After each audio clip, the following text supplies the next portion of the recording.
Hey students, it's Mr. Fleece here, and today I want to show you how to stencil for your oil pastel fall leaf art project. Let's get in it. For this project, what you're going to need is you're going to need your large project paper, you're going to need your pencil, and you're going to need 2 leaf stencils. So I have a maple tree leaf stencil and an oak leaf stencil. And the first thing I'm going to do is I'm going to place my stencil, one of them, you could start with either or, towards the center of my page. And I'm going to lay my hand down on top and hold the stencil to the paper and work my way around the stencil to trace, make sure to hold those down so your pencil doesn't run underneath like that, to trace around the outside edge of my stencil, leaving behind my outline of a maple leaf. Then I'm going to pick another spot on my page close to the middle to draw my oak leaf. So I might flip it upside down, because when we look at a pile of leaves, they're not always going to be facing the same direction. They're going to be facing all different directions. It's important to carefully trace around the outside of your stencil so that way when you're done, you have a nice replica of the leaf. Now to start building my pile of fall leaves, I'm going to alternate stencils and overlap them throughout my piece. And I'm just going to trace the stencil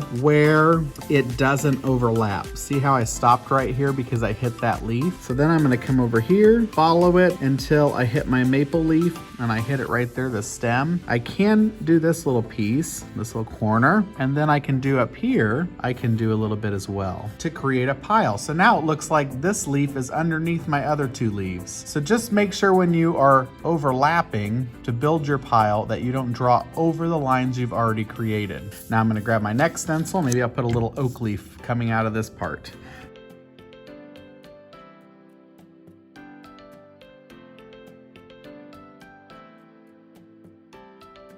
And there we go. So now I've got a little pile of leaves going on here. So students, that's how I want you to stencil your leaves onto your project paper to create the illusion that we have a pile of leaves. Are you ready? Let's get in it.